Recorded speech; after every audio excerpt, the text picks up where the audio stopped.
Reflexão. O espinho na carne. 2 Coríntios 12, versículo 7.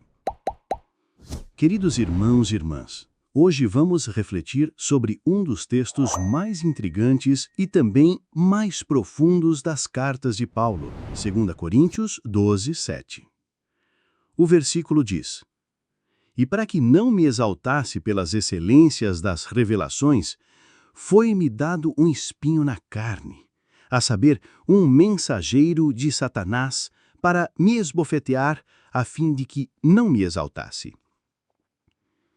Esse texto nos apresenta uma experiência pessoal de Paulo que sempre gerou muitos debates e interpretações ao longo dos séculos. O que seria esse espinho na carne? Por que Deus permitiu isso?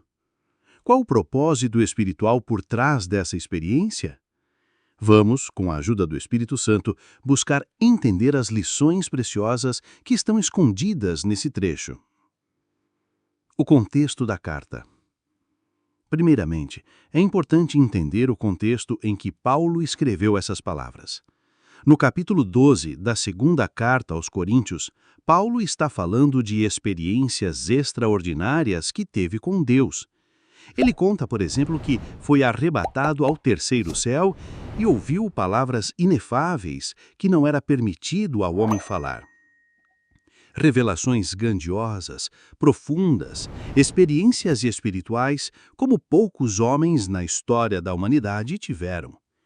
Mas, logo depois de falar dessas revelações, Paulo nos conta que também recebeu um espinho na carne, para que não se exaltasse. Aqui já aprendemos uma primeira lição. Grandes experiências espirituais não nos isentam de provações e dificuldades.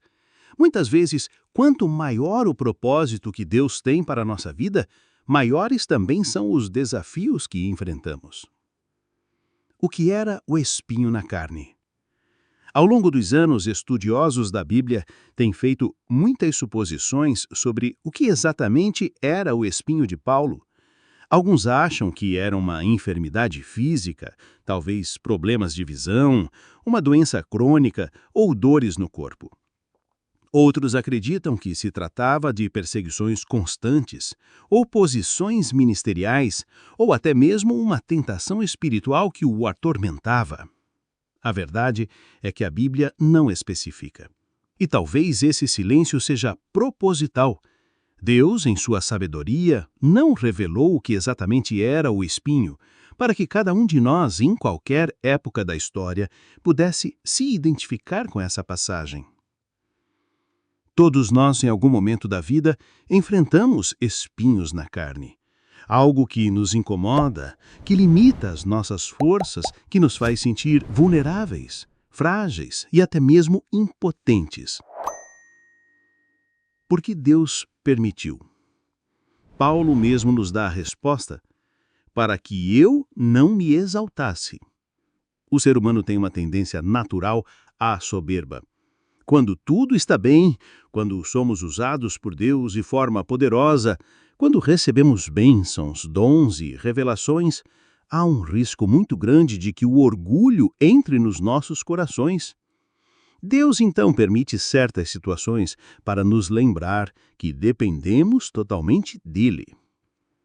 O espinho, embora doloroso, teve um propósito pedagógico e espiritual na vida de Paulo: mantê-lo humilde, dependente da graça de Deus e consciente de suas limitações humanas. As respostas de Deus nem sempre são como esperamos. Paulo relata que orou 3 vezes para que o Senhor retirasse aquele espinho. E qual foi a resposta de Deus? Vamos ler o que está no versículo 9.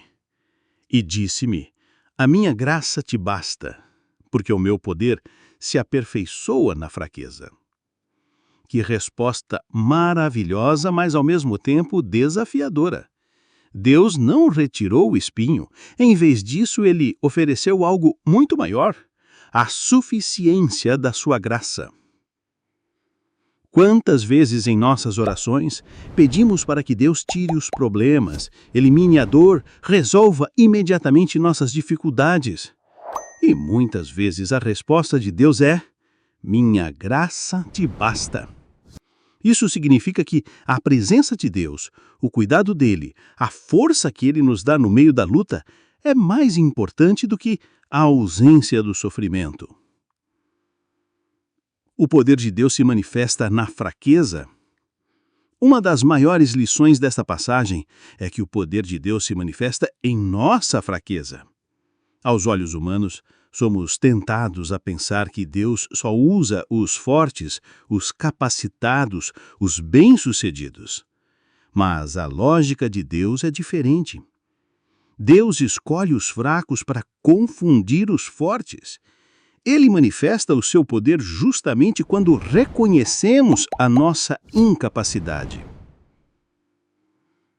Paulo entendeu essa verdade tão profundamente que no final do versículo 9 ele diz: de boa vontade, pois, me gloriarei nas minhas fraquezas, para que em mim habite o poder de Cristo.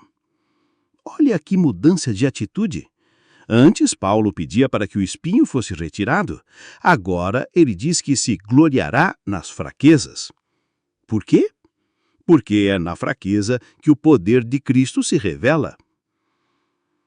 Aplicação para a nossa vida. E quanto a nós? Qual é o nosso espinho na carne? Talvez seja uma enfermidade que temos enfrentado há anos. Talvez seja uma situação familiar difícil. Um problema emocional, uma luta interior, um emprego que não vem, um sonho que ainda não se realizou. Pode ser uma perseguição, uma crítica injusta ou uma limitação pessoal que parece nos impedir de avançar. Seja qual for o seu espinho, a palavra de Deus nos garante que a graça de Deus é suficiente. Ela nos sustenta, nos fortalece e nos capacita a continuar. O espinho pode até permanecer, mas junto com ele vem uma porção dobrada da graça de Deus. Uma graça que nos levanta todos os dias, que nos renova, que nos socorre e que nos dá forças para prosseguir. Conclusão. Queridos irmãos e irmãs, aprendamos com Paulo a olhar para os nossos espinhos com uma nova perspectiva. Eles não são sinais de abandono, mas de cuidado. Não são punições, mas oportunidades de crescimento espiritual. Não são motivo de desespero, mas de confiança na suficiência da graça de Deus. Que possamos, como Paulo, dizer com fé e esperança: quando estou fraco, então é que sou forte. 2 Coríntios 12:10. Que Deus nos ajude a viver essa verdade dia após dia. Se você gostou deste vídeo, digite amém nos comentários.